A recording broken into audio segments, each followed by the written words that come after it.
Here's my audience. Hello, everybody. Alex gets the phone so he can record the rest of this. All right. What comes to mind when you guys think of a bowling alley?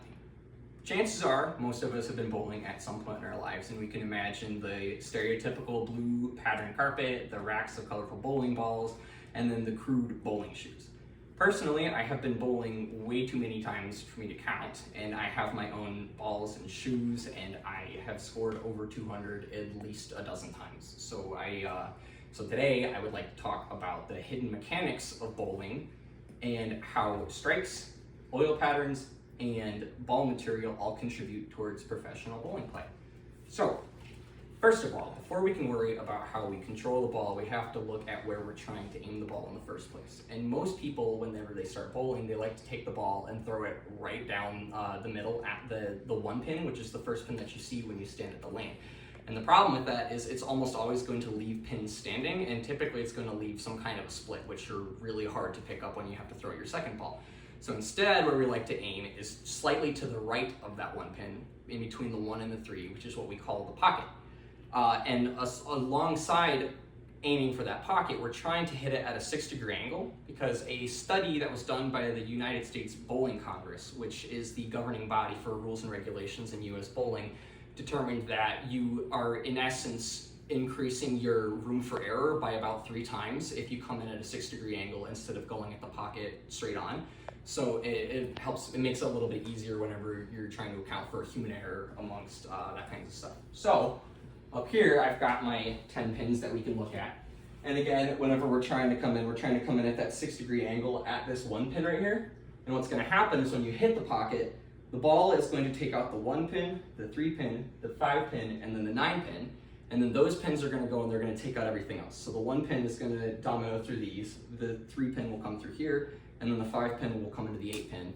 And that is what the USBC defines as a textbook strike. It's what you're aiming for whenever we take the ball and we throw it down the lane. So now that we understand what we're trying to do when we hit the pins, we got to figure out how we're going to get it there. And that is typically going to start with the lane. Now the lanes are covered in a very thin layer of oil.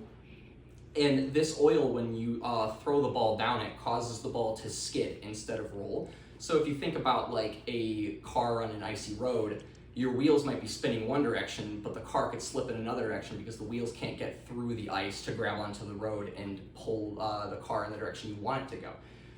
And the oil essentially does the exact same thing. You throw the ball down the lane, the ball can't get through the oil to grab onto the lane, and so it's going to skid one direction and spin another direction. And these typically come in lots of like patterns of oil that the Professional Bowlers Association, who like runs the professional scene of bowling, they have standardized patterns that you can find on their website that's all got kinds of funky names and whatever. And so week to week, these professionals are playing on different patterns, so their balls are going to react differently because there's different oil on every single lane that they play in. The next important thing about the oil is the fact that it only extends about 2/3 of the way down the lane. So whenever the ball gets off the oil and it's at the part of the lane where it's dry, it's still spinning in a different direction, and now it's going to grab the wood and it's going to pull it in really aggressively, and we call that hook.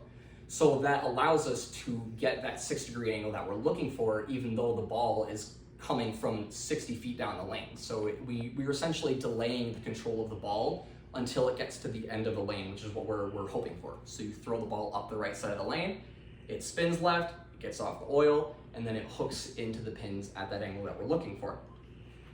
So if you had no oil on the lane and you tried hooking the ball, it would hit the lane and it would hook right into a gutter before it had any chance to even get near the pins.